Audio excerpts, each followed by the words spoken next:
Jaya Radha Madhava Kunja Bihari.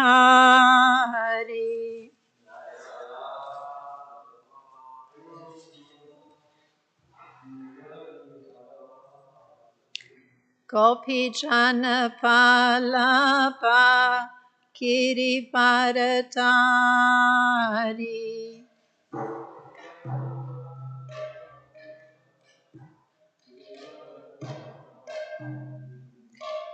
Yasodanandana Praja Janaranjana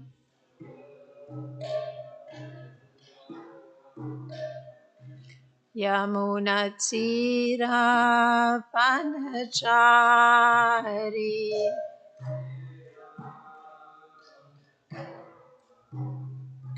Jaya Radha Madhava Kunja Bihari.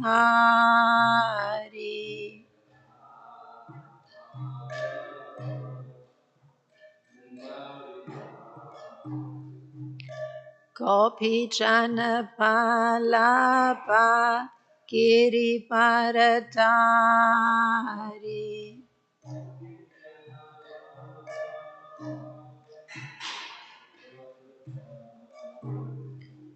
Yasodanandana Praja Janaranjana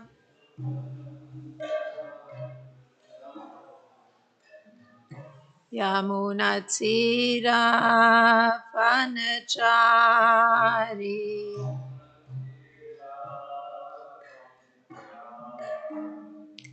Jaya Radha Madhava Kunja Bihari.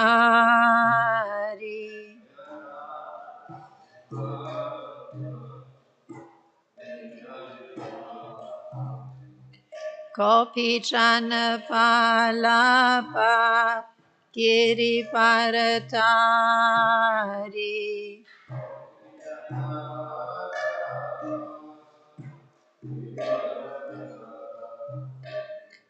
Yasodanandana Praja Janaranjana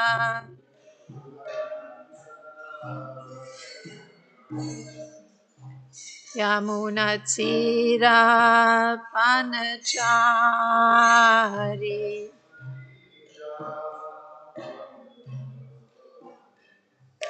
Hare Krishna, Krishna Krishna, Hare Hare, Hare Rama,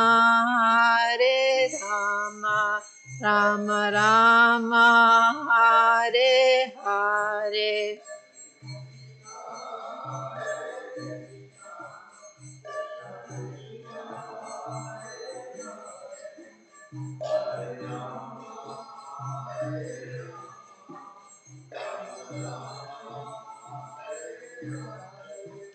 Hare Krishna, Krishna Krishna, Hare Hare, Hare Rama,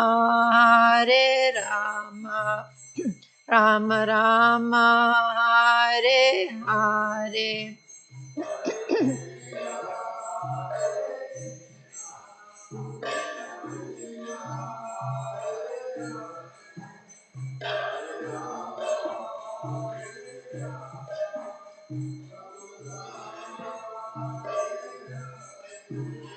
Hare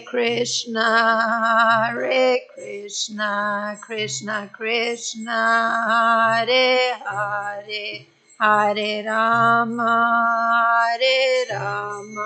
Rama Rama, Hare Hare.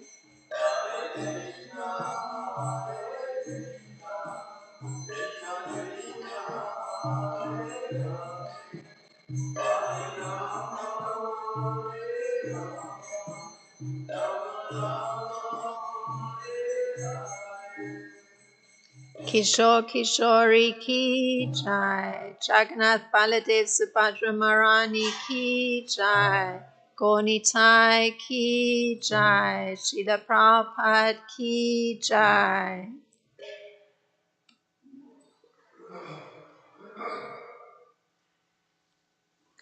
Om Namo Bhagavate Vasudevaya.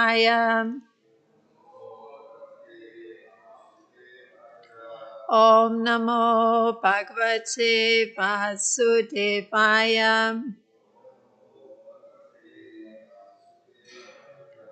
Om Namo Bhagavate Vasudevaya.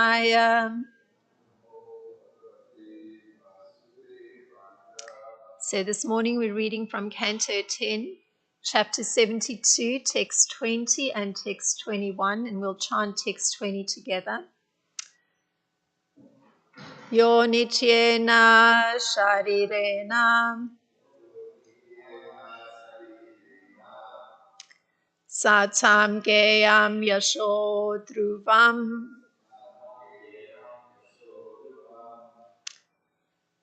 nachinoti swayam kalpaha savachya socha eva saha. Yo nityena sharirena satam geyam yasho dhruvam nachinoti swayam kalpaha savachya socha eva saha. Yo nityena sharirena satam geyam yasho dhruvam nachinoti swayam kalpaha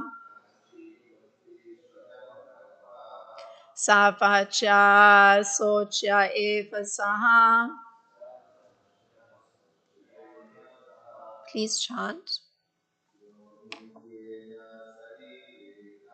Yo nityena sharirena satam geyam yasho dhruvam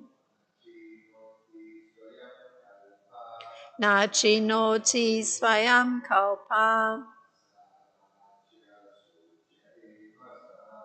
savachya socha eva saha. Yo nityena sharirena satam geyam yasho dhruvam nachinoti swayam kalpa savachya socha eva saha.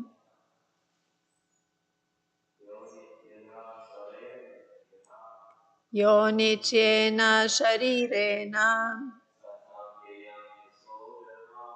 satam geyam yasho dhruvam nachinoti swayam kalpa savachya socha eva saha.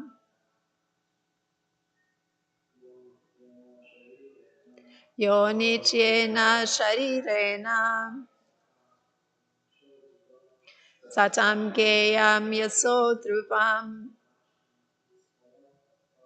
nachinoti swayam kalpa savachya socha eva saha.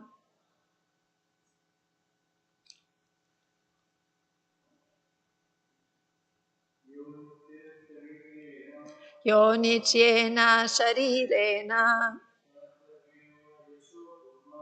satam geyam yasho dhruvam nachinoti swayam kalpa navachya socha eva saha. Thank you very much for chanting. The word for word, ya, who, anityena, temporary, sharirena, with a material body, satam, by saints. Gayam, to be glorified. Yasa, fame. Dhruvam, permanent. Na achinoti, does not acquire. Svayam, himself. Kalpa, capable. Saha, he. Vacha, contemptible. Socha, pitiable. Eva, indeed. Sa, he. And the translation for text 20, and this is by the disciples of Srila Prabhupada. He indeed is to be censured and pitied who, though able to do so, fails to achieve with his temporary body the lasting fame glorified by great saints. And text 21. Harishchandro Rantideva Unchavriti Shibir Balihi Vyada Kapoto Pavo Hi Adruvena Dhruvam Gatam. And the translation for text 21. Harishchandra Rantideva Unchavriti Mudgala Shibi Bali, the legendary hunter and pigeon, and many others have attained the permanent by means of the impermanent. And the purport, again by the disciples of Srila Prabhupada. Here Lord Krishna and the two Pandavas are pointing out to Jarasandha that one can use the temporary material body to achieve a permanent situation in life. Because Jarasandha was a materialist, they appealed to his natural interest in the heavenly planets, where life lasts so long that it appears permanent to people on earth. Srila Sridhar Swami briefly summarizes the history of the personalities mentioned in this verse. Quote, to pay off his debts to Vishvamrita, Harishchandra sold everything he had, including his wife and children. Yet even after attaining the status of a Chandala, he did not become discouraged. Thus he went to heaven together with all the inhabitants of Ayodhya. Rantidev, after going without even water for 48 days, somehow obtained some food and water, but then some beggars came and he gave it all away to them. In this way, he attained Brahmaloka. Mudgala followed the practice of gathering grains left behind in the fields after the harvest. Yet still, he was hospitable towards uninvited guests, even after his family had been suffering in poverty for 6 months. Thus, he also went to Brahmaloka. Quote, to protect a pigeon who had taken shelter of him, King Shibi gave his own flesh to a hawk and attained heaven. Bali Maharaj gave all his property to Lord Hari when the Lord disguised himself as a dwarf Brahmana, Vamanadev, and so Bali gained the Lord's personal association. The pigeon and his mate gave their own flesh to a hunter as a show of hospitality, and thus they were taken to heaven in a celestial airplane. When the hunter understood their situation in the mode of goodness, he also became renounced, and thus he gave up hunting and went off to perform severe austerities. Because he was freed of all sins, after his body burned to death in a forest fire, he was elevated to heaven. Thus, many personalities have attained enduring life on higher planets by means of the temporary material body. Om Jnana-timirandasya Gananjana Shlakaya Chakshurunmilitam Yena Tasmai Shri Gurave Namaha Shri Chaitanya Manopistam Stapitam Yena Bhutale Swam Ruka Padamayam Kadati Swapadantikam Vandeham Shri Guru Shri Yuta Padakam Lam Shri Gurum Vaishnavam Shah Shri Rupam Sagrajatam Sahagana Ragutam Vitam Sajivam Sadvaitam Savadutam Parijana Saitam Krishna Chaitanya Devam Shri Radha Krishna Padan Sahagana Lalita Shri Vishakha Vitam Shah.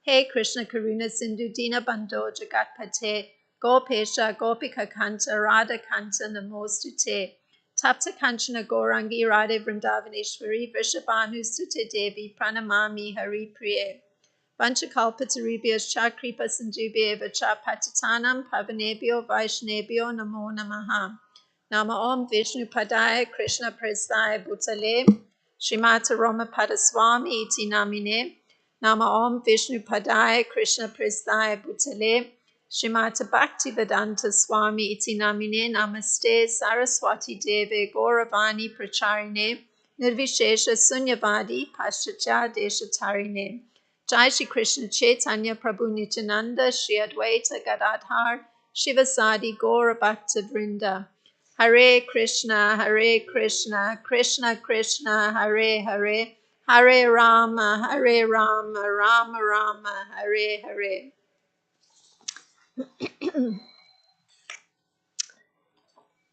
So, in looking at these two verses that we're dealing with today, fame is listed as a quality created by Krishna himself, as is infamy. They're both qualities created by Krishna.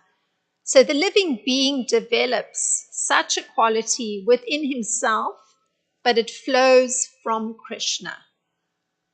So this is so because anything manifesting itself in this material world cannot do so unless it is in Krishna. And this is a generalization that's been made by Srila Prabhupada. He makes it in Bhagavad Gita 10, in the 10th chapter, the verse 4 to 5, where there's a whole listing of different qualities. But we're looking at fame today because that's the particular quality that's highlighted through these two verses. So that fame that's created by Lord Krishna is defined. So here's the definition of fame, the one that's coming from Lord Krishna. Becoming known as a great devotee of Lord Krishna. That's actually a definition of fame. And Srila Prabhupada writes this way: that is real fame. If one has become a great man in Krishna consciousness and it is known, then he is truly famous. One who does not have such fame is infamous. And that's from the same purport, the same verse with the listing of the various qualities created by Krishna from the 10th chapter of Bhagavad Gita, verse 4 through 5. So you notice it's quite different from a regular definition of fame. A regular definition of fame in the material world will be that one has become known because of some special ability one has. But there's no acknowledgement of where that particular ability in the first place came from, and then also the fame that one is experiencing is not acknowledging where it's actually, who is the source of that fame. So hence that distinction of what is real fame. It's actually understanding that it's flowing from Lord Krishna and it's come to one because it's flowing from him. And here, it's an interesting situation because here's Lord Krishna, Arjuna, and Bhima. And they are saying something. And they say, one who does not gain fame with the temporary body is despicable. So that it means that anybody who hasn't actually, according to the proper definition of fame, who hasn't become a great person in Krishna consciousness can be considered fairly despicable. I mean, they don't say fairly, they say despicable. I just have to soften it a little bit, but this is what they're saying to Jarasandha. So just the context is they've come to Jarasandha because they're coming in disguise. The understanding is that Jarasandha can't actually be killed through battle. I mean, he's got incredible fame and incredible influence. So the way that Uddhava had advised, and Krishna and Bhima and Arjuna are now following that advice, they're coming to Jarasandha and they're going to challenge him to a personal battle. So, because that's the way he can be killed, and it's going to be done through Bhima. But they have to lead up to, because they've come in disguise, so they're leading up to this particular point of making the request. So they're preparing Jarasandha to accept their request. So they're beginning with this one. One who does not gain fame with his temporary body is despicable. They start with that. And Srila Vishwanath Chakravarti Thakur, he comments on this statement. And this is what he says. If becoming famous is through the acts of devotion to the Supreme Lord, then such acts for the satisfaction of the Supreme Lord are never temporary, although they're performed by a temporary body. So that's an interesting distinction that Srila Vishwanath Chakravarti Thakur is drawing attention to. So even though there's a temporary body that's performing that act of devotion to the Supreme Lord, the act itself is not temporary, it's permanent. It's everlasting. Oh yes, the microphone has been sliding down.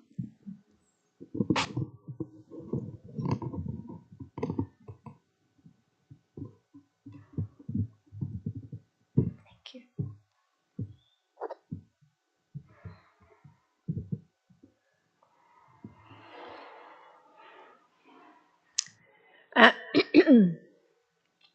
So these acts of devotion are everlasting. So if these acts for which one becomes well known, these acts of devotion, then there is fame. So of course, as I mentioned, fame in the regular sense is a little different, and usually the definition of fame in the regular sense is developing a reputation for good. Otherwise, it's infame or being infamous. So developing a reputation for good, that's the regular definition of fame. So a question can immediately be raised. How do we learn what is right to do? Because here, the statement by Lord Krishna, Arjuna, and Bhima has been that it's despicable if you aren't actually becoming famous through using your temporary body to perform these acts of devotion. So how do we learn what's right to do? So in the regular world where the idea is that you try and develop a reputation for good, one exposes oneself in this world to different value invitations, you could say, at every turn. Wherever you look, somebody values this, somebody values that, somebody values something different. So by being exposed to the various ways in which values can be expressed or affirmed, how is one to select among those values which often conflict with one another?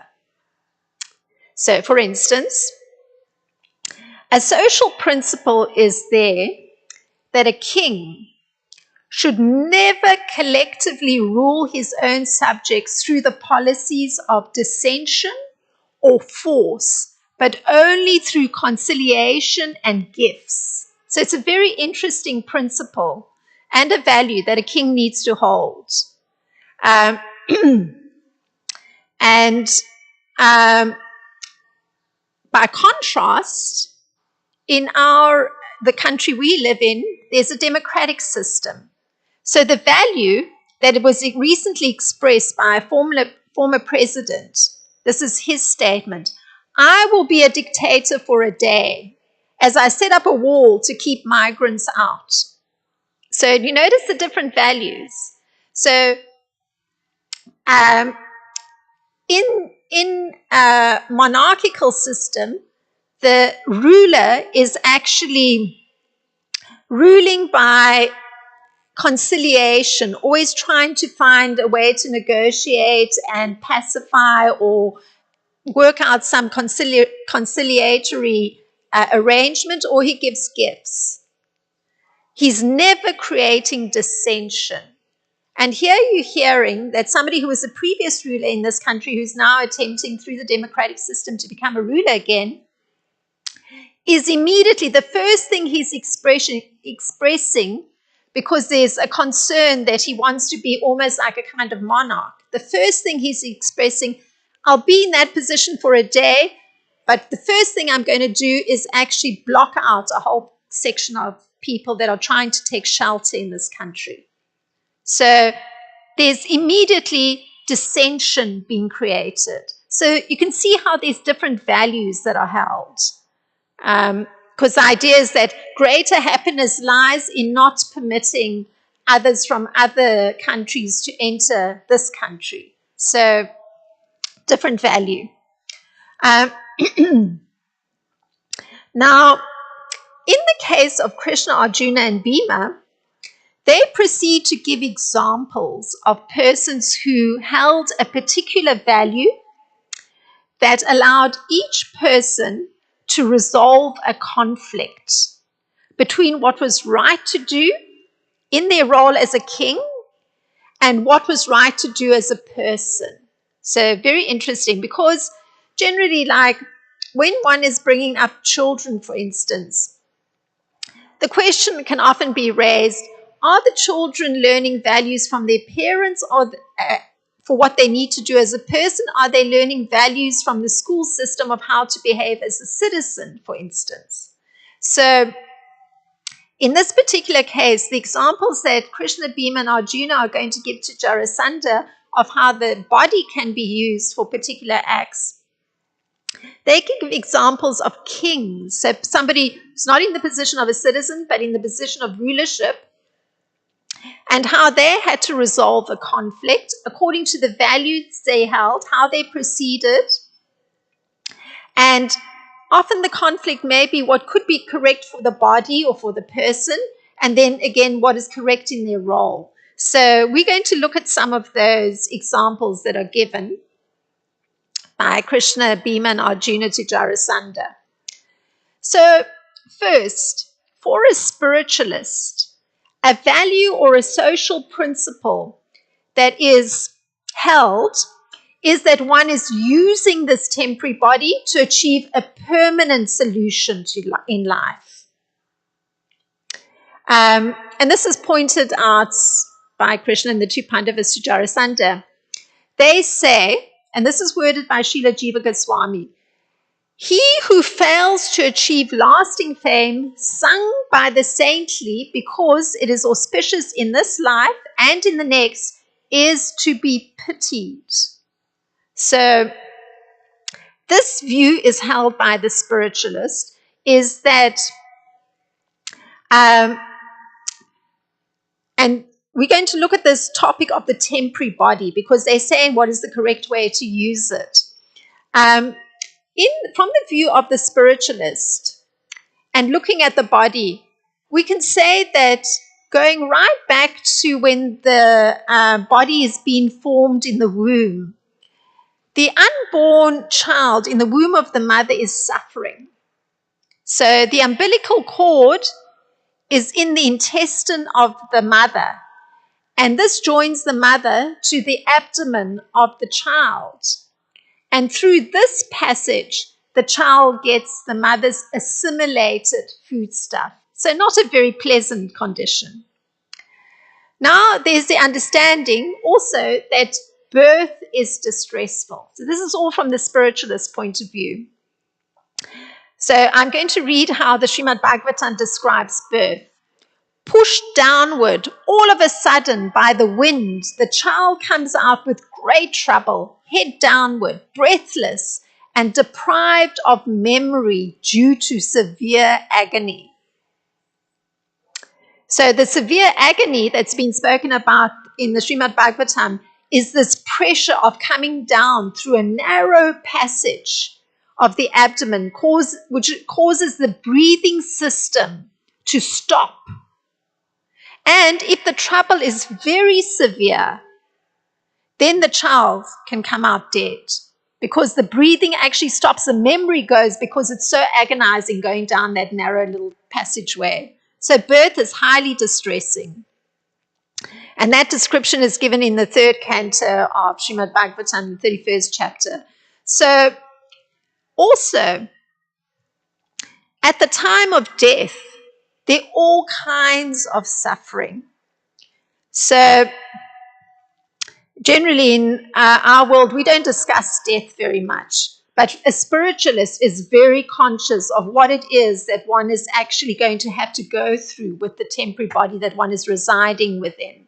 So at death, the play, and this is how it's defined, what actually happens.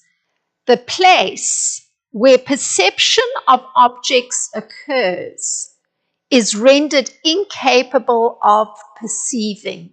So here we are, we're taking in so much with our senses, and at one moment, you can't take in anything. You're incapable of perceiving further. So that's how death is described in the Srimad Bhagavatam. In the 3rd canto, 33rd chapter. And of course, we know from personal experience that any disease, and some of us may not have come to old age yet, but we can observe others, both disease and old age can be practically experienced. And there's no way of avoiding these two aspects of the body. There's no way of avoiding it. So the view that's held by the spiritualist takes into account the distresses associated with the body, both death, both old age, and disease, and birth is looked at from a very pessimistic perspective. It's a very pessimistic view, and that's a spiritualist view. Now, the materialist, on the other hand, holds the view, and this is a very interesting view because the emphasis is not on the temporary nature or the suffering associated with being in a temporary body. The materialist, the view that's held is that one is entitled to the fruits of one's labor. That's the most prominent view held by materialists. And this particular contrast of that highlights this view held by the materialists is done by Lord Krishna in Bhagavad Gita in the 5th chapter, the 13th verse, where he says, "The steadily devoted soul attains unadulterated peace because he offers the result of all activities to me. Whereas a person who is not in union with the divine, who is greedy for the fruits of his labor, becomes entangled." So that's the very important distinction that's being drawn here, where there's a highlight of what is the predominant view that's being held by a materialist or a spiritualist. So I put an emphasis on the spiritualist's pessimistic view of the body, the temporary body, and the materialist, on the other hand, is totally focused, greedy for the fruits of his labor or her labor. So understanding that King Jarasandha holds a materialistic view, Krishna and the two Pandavas appeal to his natural interest in the heavenly planets, because that's going to be like fruit of one's labor. One's going to be elevated in one's next life to a better environment with better enjoyment, better facility to get fruits from one's labor. And of course, that's a place that life lasts so long that it appears permanent to people on the earthly plane. Now, the suggestion is there that Krishna, Bhima, and Arjuna, they're using the Vedas to appeal to King Jarasandha. Since somebody holding materialistic views is most attached to the fruitive activities recommended in the Vedas. So that's why they start to use these examples of great kings who did actually go to the heavenly planets. I mean, in the two examples we read, it was Brahmaloka. But they use these examples to sort of point to something of when a choice has to be made for a particular action, and how you actually have to hold a certain value to act in the correct way. So they, of course, are going to encourage Jarasandha to be prepared to actually fight in personal combat with three, or make a choice out of three persons who he wishes to fight with, and be prepared to do it to the death. So the social principle that's exposed by Lord Krishna and the two Pandavas then uses the example of King Rantidev to show the social principle of welfare work to others. Because they're asking Jarasandha, be charitable. So King Rantidev's values are described. Here are the values that King Rantidev holds. Rantidev never endeavored to earn anything. He would enjoy whatever was put or got by the arrangement of providence. But when guests came, he would give them everything. So there's a particular value that King Rantidev is holding. This comes from the 9th canto of Srimad Bhagavatam, the 21st chapter. So the conflict between what's right to do as a person and what's right in the role that one's occupying, this emerges for King Rantidev because he gets put into a situation where he's been fasting for 48 days. So that's a month and 3/4, no food, no water. And on the 48th day, he receives some water and some food stuff made with milk and ghee. Now, of course, his family is also having to fast with him. So everybody's in the same state. When he and his family are about to eat, a Brahmana guest arrives. So Rantidev receives the guest with faith and respect, because it's generally the duty of the Kshatriya, the administrator, to be highly respectful to the Brahmana. And he gives him a share of the food. The Brahmana guest eats his share and then goes away. Thereafter, King Rantidev divides the remaining food with his relatives, and he's just about to eat his own share when a Sudra arrives. So there he had the highly respectable guest, and now he just has like a laborer arrive. Rantidev gives him his share of the food. Now, the resolution of any conflict, if one were to consider the value of maintenance of the body. So that's a value. You have to maintain your body. It's an extremely important value. And then there's the value of feeding guests. So Rantidev has to consider that. I mean, he's actually on the verge of death, a month and 3/4, 48 days without any food or water.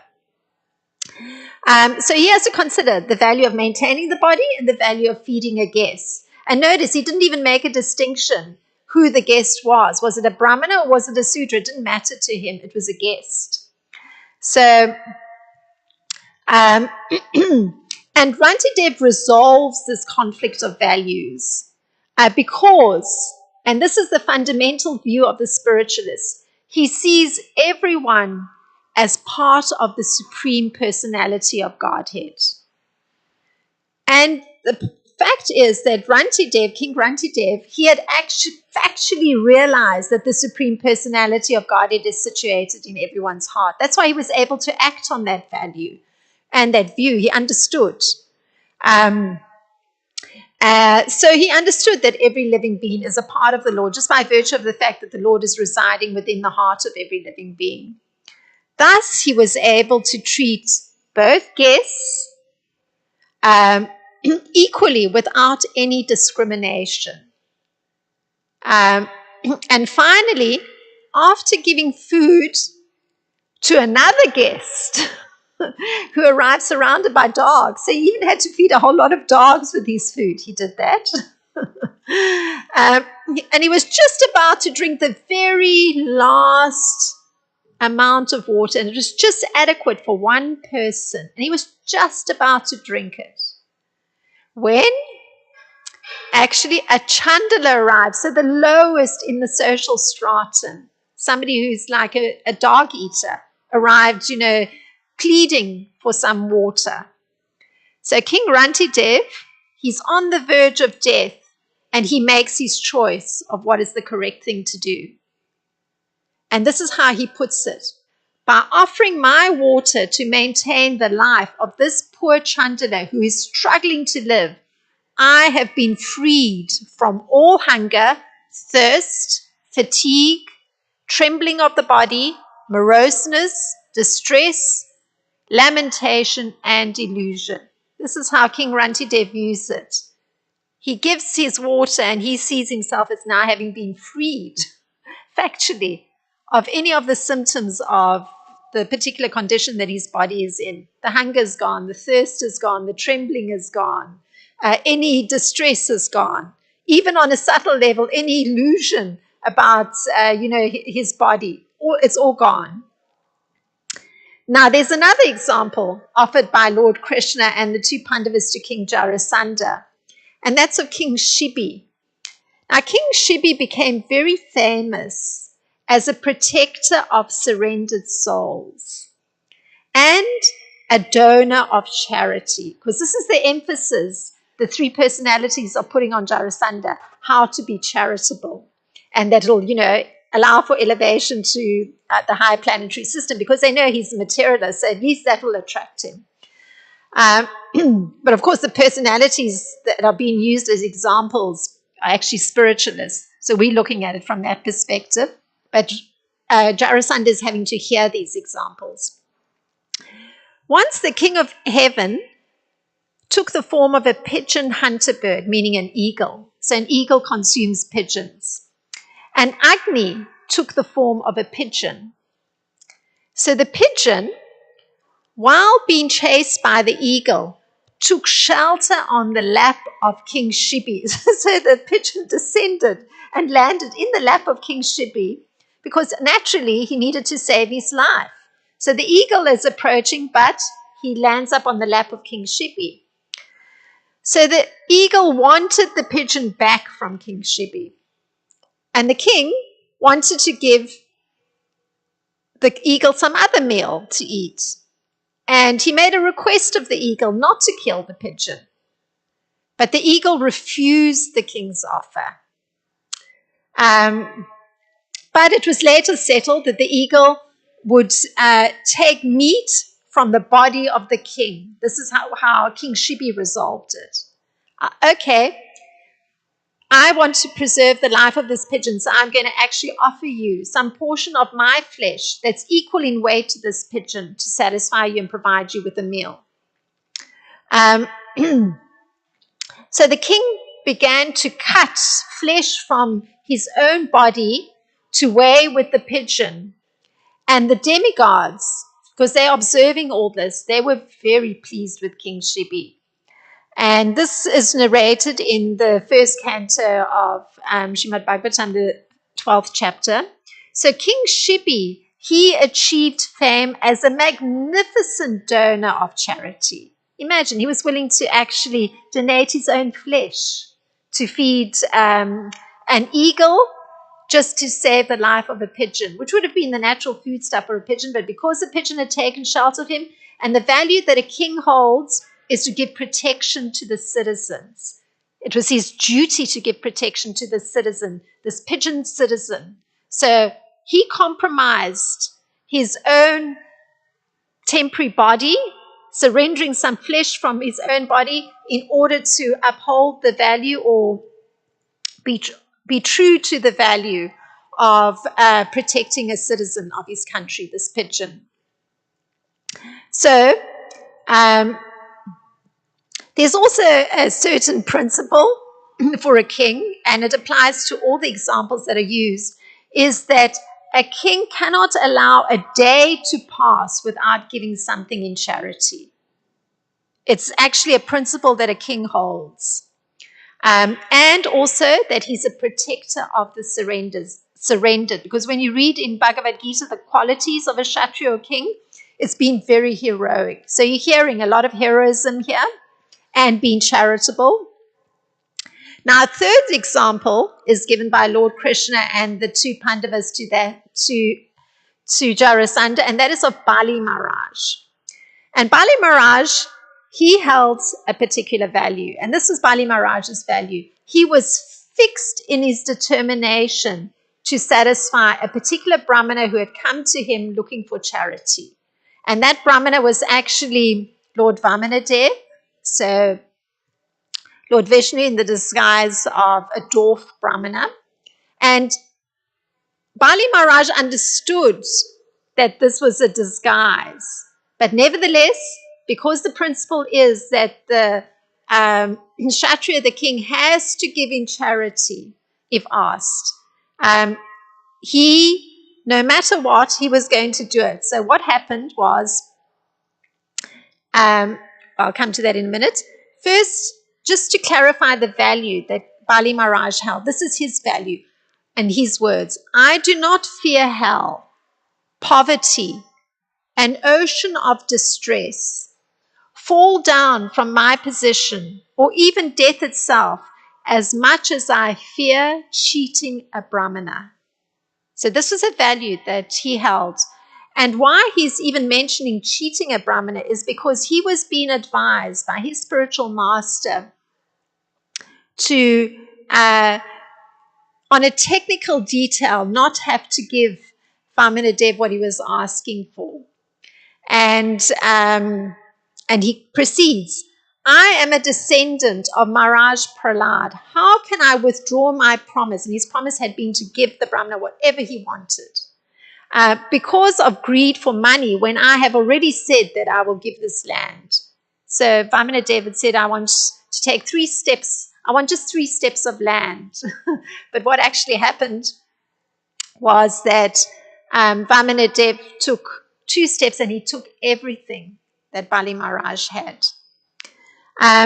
So he addresses his spiritual master, Bali Maharaj, who was wanting that somehow Bali Maharaj withdraw his promise. And Bali Maharaj says, how can I withdraw my promise because of greed for money when I've already said that I shall give this land? How can I behave like an ordinary cheater, especially towards a Brahmana? So the conflicting value was that held by his spiritual master, because his spiritual master was concerned with his own maintenance. So he was advising the king, what's going to happen if basically if you lose everything, he won't have his maintenance. So he advised the king on a technical detail to not fulfill his promise to the Brahmana.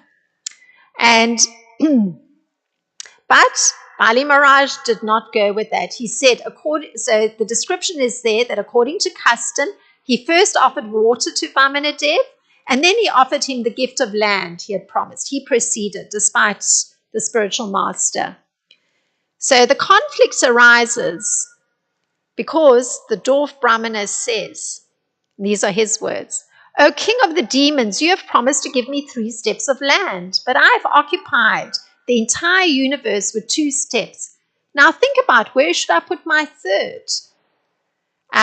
So Vamanadev, he's addressing Bali Maharaj. Because you have been unable to give charity according to your promise, the rule is that you should go down to live in the hellish planets. Therefore, in accordance with the order of Sukracharya, your spiritual master, now go down and live there. So Vamanadev is taken it that Bali Maharaj didn't fulfill his promise because he didn't get his 3 steps of land. Vamanadev was able to take everything, like upper planetary system, lower planetary system, everything that was being ruled by Bali Maharaj, he had actually claimed through his 2 steps. But there was a third step missing. Where was the land? So he said to Bali Maharaj, you failed to actually fulfill your promise. So you have to go down to live in the hellish planets. So here is how the king responds. If you think that my promise has become false, I shall certainly rectify matters to make it truthful. I cannot allow my promise to be false. Please, therefore, place your third lotus footstep on my head. So he's got nothing else to offer, so he offers his own temporary body. And so Bali Maharaj resolved the conflict, thinking that the possessor of wealth is greater than the possession. So hence he's offering himself. And his decision lay in his being fully surrendered to the Supreme Personality of Godhead.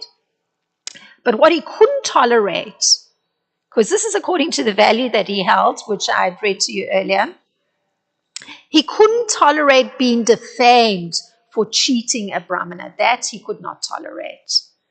And because he was concerned with his reputation. Because even one reads in Bhagavad Gita where Krishna is advising Arjuna, how can you not fight? Because actually for a Kshatriya, loss of reputation is worse than death.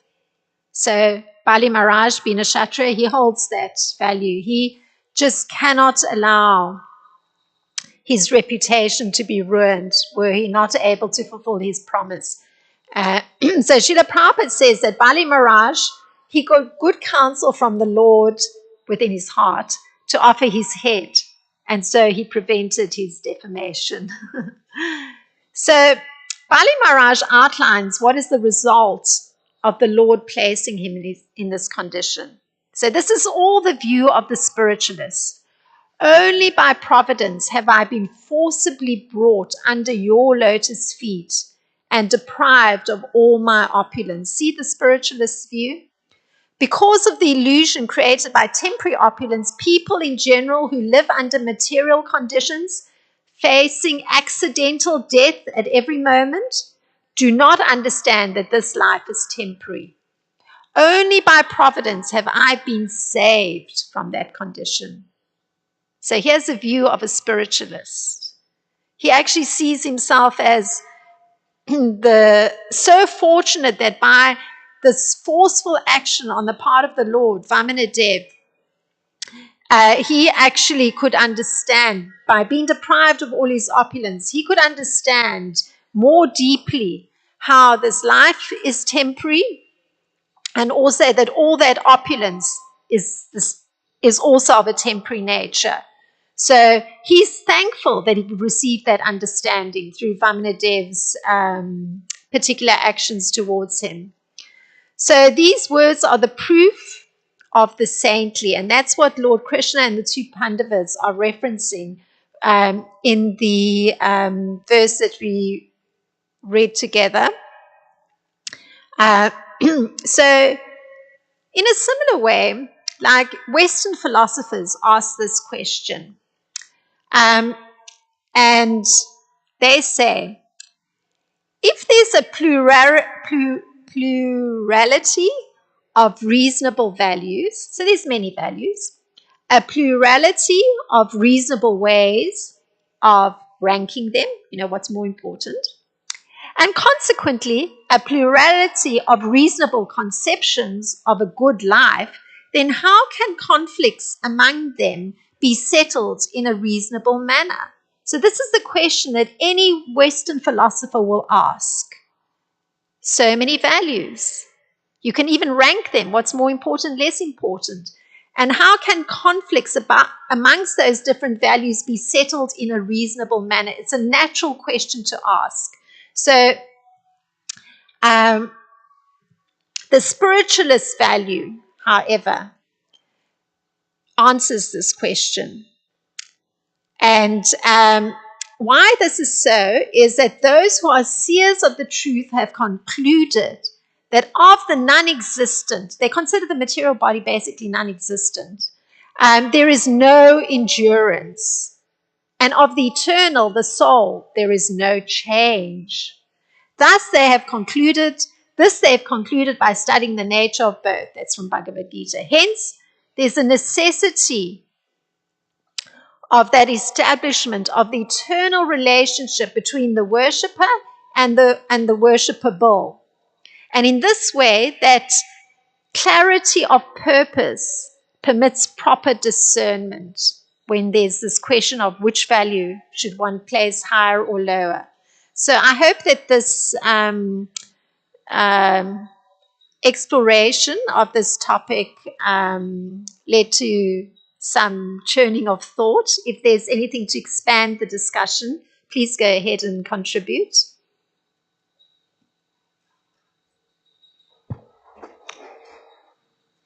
Thank you, Krishnarcana. There's something quite interesting in the whole setup of the pastime, because in dealing with Jarasandha, with such a not just materialistic but demoniac personality, but the fascinating character of Jarasandha is that he is very devoted to Vedic traditions and to procedures. And he was very devoted to Brahmanas and following all the dharmas of Kshatriya Dharma, all these things. So, whatever he was doing, he was very careful to do within, this Dharma, Kshatriya Dharma.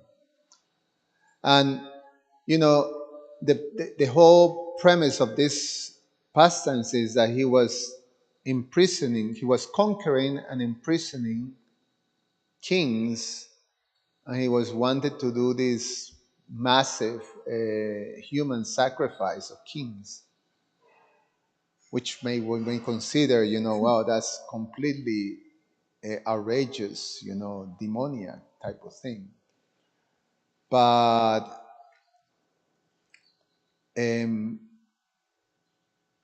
within the chivalrous and conquering process of Kshatriyas, somehow or other, he was functioning and being flourishing with that. So that's that aspect there, that he is a follower of the Vedas, but he's demoniac. Now, I was listening to Chaitanya Charitamrita during the time that Sri Chaitanya Mahaprabhu converted all the Mayavadi sannyasis of Varanasi, headed by Prakasananda Saraswati.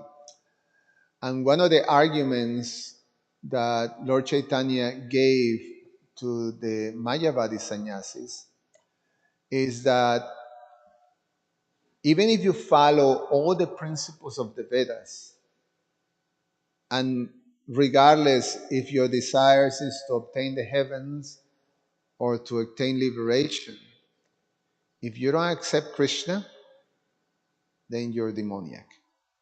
It's a demoniac, position. So now, one of the things that I appreciated very much in your presentation was that you had the perspective of a spiritualist and a materialist. And here, Krishna and the Pandavas are presenting some process of elevation or a religious process or something that would create fame, but from the materialistic perspective will be something to get better in your material position. From the perspective of the spiritualist, it's an opportunity to serve Krishna, of devotion. It's an act of devotion, so it's something of. So but it's the same act. It's just taken from a particular perspective, either spiritualist or materialist. And then you have, so it's being offered, they're presenting this act in a religious way that will create fame for you, but he's seeing it from the materialistic perspective. In reality, the reality, and you concluded with that verse of the Bhagavad Gita that says that seers of the truth sees that, the spiritual reality is the one that has substance. The materialistic reality is illusion. So for Jarasandha, uh, just because of the fact that he doesn't accept Krishna, even if he's following the Vedas, even if he's part of his values that he has, is to respect and serve Brahmanas, uh, still, just because of that fact that he didn't accept Krishna, he is demoniac. And as a demoniac, then, the results are all bajo, finished. There's no substance on it. And so it's a pretty fascinating thing to go deeper. And then I think you did very well on, presenting that two perspectives. So I appreciated that very much. Thank you. Yeah, the respect for Brahminical culture on the part of a demon, it's not uncommon. I mean, Kamsa had the same thing. But the particular value that's held is the same.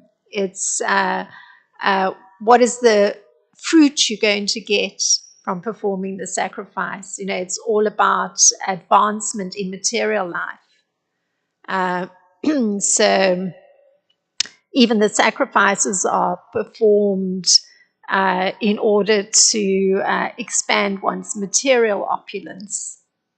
So, and the lack of acknowledgement of Krishna, that's the categorization of a demon, that there's no ability to acknowledge the supremacy of another being, and certainly not a supreme being. So the blockage is there, and hence you notice that there's a kind of inbuilt criticism in the way that Krishna and the two Pandavas approach Jarasandha. They actually use the word despicable. So they're actually criticizing.